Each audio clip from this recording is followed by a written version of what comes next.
आज के इस कार्यक्रम में उपस्थित पश्चिमी उत्तर प्रदेश से जुड़े हुए भारतीय जनता पार्टी के सभी पदाधिकारी और कार्यकर्ता भाइयों बहनों, भारी संख्या में उपस्थित पश्चिमी उत्तर प्रदेश के गौतम बुद्ध नगर, बुलंदशहर, हापुड़, अलीगढ़ से जुड़े हुए सभी भाइयों बहनों, मैं आप सब की ओर से देश के यशस्वी प्रधानमंत्री आदरणीय मोदी जी का जेवर की इस धरती पर हृदय से स्वागत करता हूं, अभिनंदन करता हूं। भाइयों बहनों, हम सब जानते हैं कि 2014 के बाद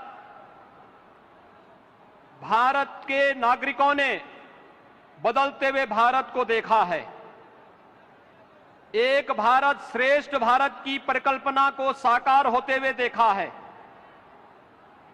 और ये केवल सामान्य दिनों में ही नहीं, वैश्विक महामारी कोरोना के इस कालखंड के दौरान भी कैसे अपने एक एक नागरिक की रक्षा करनी है, कैसे उसके जीवन और उसकी जीविका की रक्षा करते हुए उन्हें सुरक्षा कवच प्रदान करना है। बेहतरीन कोरोना प्रबंधन के बाद दुनिया के अंदर एक बेहतर वातावरण देश के अंदर देने का कीर्तिमान स्थापित करने के उपरांत आज आदरणीय प्रधानमंत्री जी का आगमन पश्चिमी उत्तर प्रदेश के विकास को एक नई ऊंचाई तक पहुंचाने की दिशा से इस नोएडा इंटरनेशनल एयरपोर्ट जेवर के शिलान्यास कार्यक्रम में उनका सानिध्य हम सबको प्राप्त हो रहा है। भाइयों बहनों, ये बहुप्रतीक्षित क्षण पश्चिमी उत्तर प्रदेश के लिए अत्यंत महत्वपूर्ण है और इसलिए महत्वपूर्ण है, यहां के किसानों ने कभी किसी कालखंड में यहां की गन्ना की मिठास को आगे बढ़ाने का प्रयास किया था, लेकिन भाइयों बहनों, गन्ने की मिठास को कुछ लोगों ने कड़वाहट में बदल करके यहां पर दंगों की एक जो श्रृंखला खड़ी की थी, आज ये देश के अंदर एक नया द्वंद्व बना है कि यह देश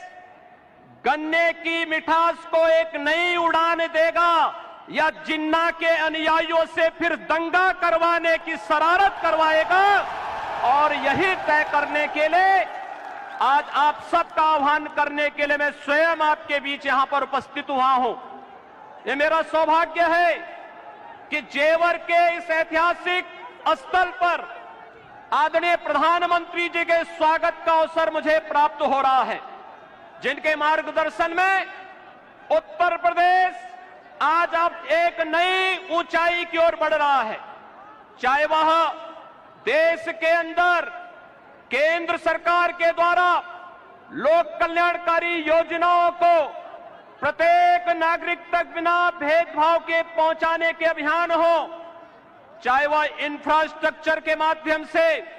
उत्तर प्रदेश के विकास को एक नई ऊंचाई तक पहुंचाने का कार्यक्रम हो,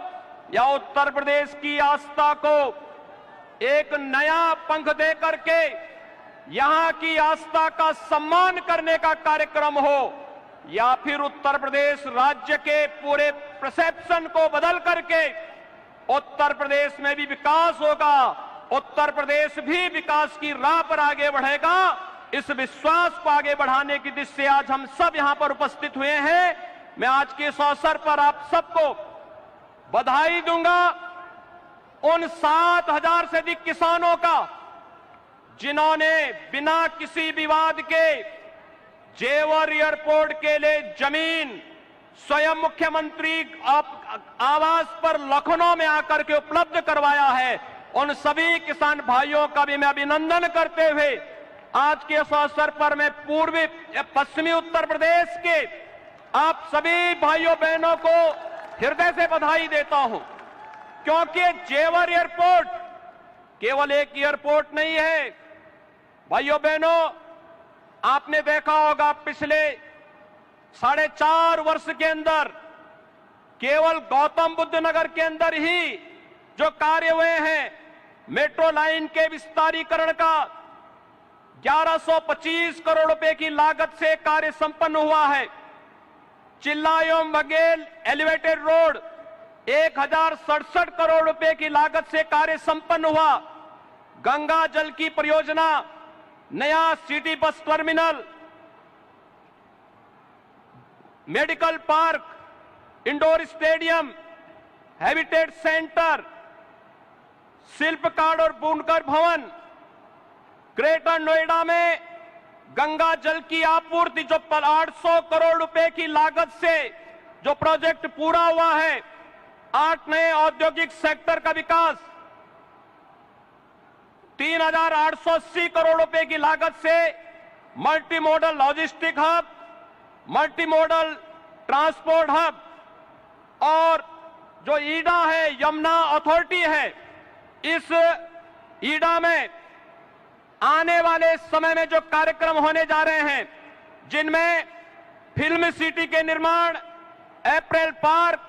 medical device park, toy park, handicraft park और लॉजिस्टिक पार्क और हेरिटेज सिटी समेत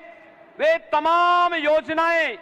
यहां के लिए लागू होने जा रही हैं, जो यहां पर लाखों लोगों के लिए रोजगार की नई संभावनाओं को आगे बढ़ेगा। और इस दिशा से गन्ने की इस मिठास को अंतर्राष्ट्रीय उड़ान देने के लिए आज आदरणीय प्रधानमंत्री जी का कार्यक्रम जेवर की इस ऐतिहासिक धरती पर हुआ है। मैं एक बार फिर से उत्तर प्रदेश के 24 करोड़ नागरिकों की ओर से देश के आदरणीय प्रधानमंत्री जी का, यशस्वी प्रधानमंत्री जी का हृदय से स्वागत और अभिनंदन करता हूं। पश्चिमी उत्तर प्रदेश के लिए इस अनमोल कृति के लिए हृदय से बधाई और अग्रिम शुभकामनाएं भी देता हूं। धन्यवाद। जय हिंद, जय जय श्री राम।